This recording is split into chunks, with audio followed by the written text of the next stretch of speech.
Boy, do we have a lot to go through, and I think we have a returning character from another series, but isn't on Disney Plus. Let's talk about that. But first, Hawkeye.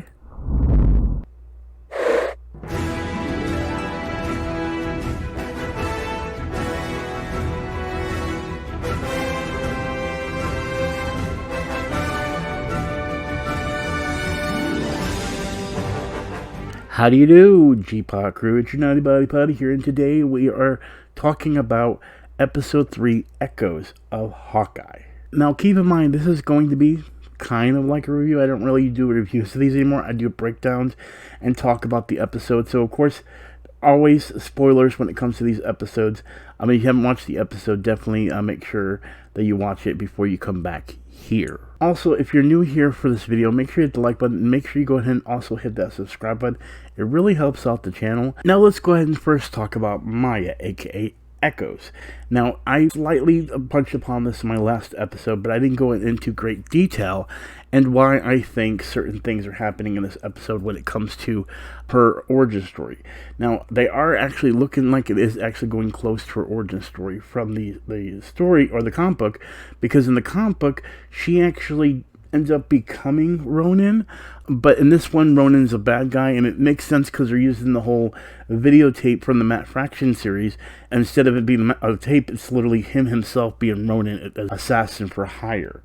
But and then in this episode, we actually talk about Maya, and of course, she does have her being a deaf character, a comic book character, like she is in the comic books, and that's where her titlement of also Echo comes into play as well. But then there's this scene where she's a young kid, and you see a gentleman in black right here. Now, when he speaks, it definitely sounds like a very particular character from another Marvel series, but not on Disney Plus. The series I'm referring to is Daredevil. And this could possibly, or I actually think it is, I'm putting all my marbles in one basket. This is Vincent D'Onofrio as Kingpin from the Daredevil series. Now, the reason I state that is because in the comic books, Kingpin kills her father. And with him being applied in this episode, and that also happened in comic books, I think they're bringing Vincent D'Onofrio back as the Kingpin. But then that also means that Matt Murdock, aka Daredevil, was rumored to be back in the new Spider-Man movie. So I'm putting all my eggs in one basket. Daredevil and Kingpin from both of the Marvel series are back. So either Disney bought the rights, or they're just going to continue with the canon and bring the characters in. Next, we have the $72 Challenger here. You might be saying, well, what's a car have to do with Hawkeye, and with it being ignored, why is it a big deal? Well, in the Matt Fraction comic series, you do see this actual Challenger, but it's actually a 1970 Challenger, but it's called Cherry, and it ends up being Hawkeye's vehicle through this series. So it's pretty cool to see them at least reference it, especially since this series is heavily a part of Matt Fraction's story, outside of it having the Ronin story as well.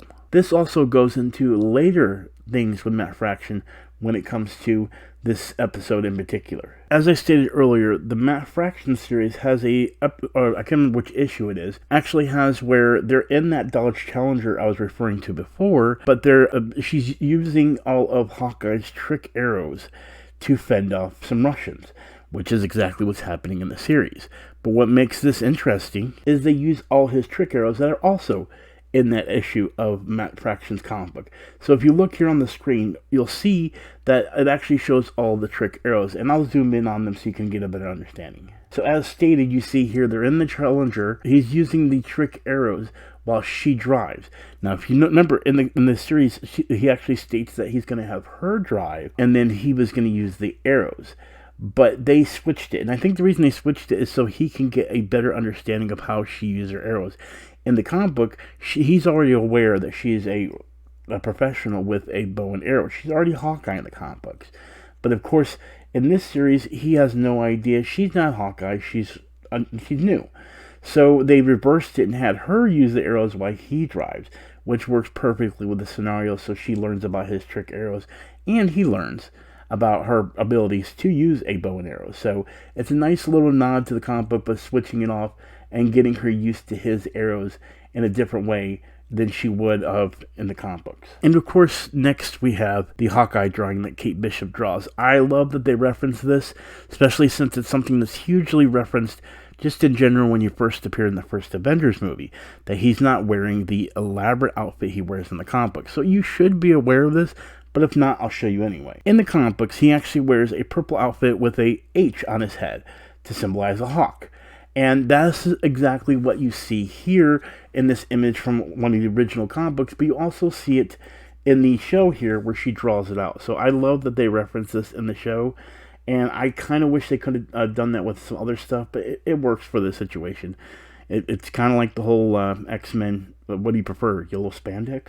And then Pizza Dog finally gets his nickname Pizza Dog from Kate Bishop. Though later on he does have his name as actual Lucky in the comic books, and I stated this in my last episode, his name is Lucky, aka Pizza Dog. I think something's going to happen where he becomes Lucky. Also, side note, I actually had a dog named Lucky. I miss Lucky, but it's funny to see Lucky and Lucky. Two different types of dogs, though. And now we have the computer. Probably going to have a lot of names here. A lot of these are actually names that I didn't know who they were. I even had to do some research, but then some that popped up, I'm like, haha, I know who that is. But of course, the main name here is Kazi. Kazi is actually a character in the comic book by the name of Clown. Now, if you're not familiar who Kazi is in the show, Kazi is the one that's working with Echo. And if you notice that he refers to Uncle in this episode about her needing to do what Uncle says, I think they're both working for Kingpin, because guess who he works for in the comic book? Kingpin. Who kills her father? Kingpin.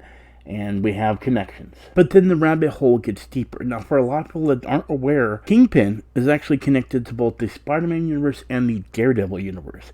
And if you don't know, if you're not aware of that, you should go see Spider-Man Into the Spider-Verse, and you'll see Kingpin in there, as well as you've seen Kingpin in the Daredevil series. But then there's more connections. For example, if you look on the screen here as I'm showing, you'll see it says M. Kemp here. Just a normal thug in the Daredevil comics, as you see right here. This is Kemp. Nothing more than your triple felony bad guy. But why am I making a big deal out of this? Daredevil. Connection. Then right above that, we see Kafka right here. Now it says W. Kafka, but there is another Kafka, Ashley Kafka, from the Spider-Man comic books. You see in the rabbit hole connection to Kingpin here? And of course there's also like Kaldek, as you see right here, which Kaldek could be Kaldek from the comic books, aka Seeker, but I'm not sure if that's close to it. That is a Fantastic Four reference, and Fantastic Four does connect with Spider-Man as well, which does connect back to Kingpin and the Daredevil storyline.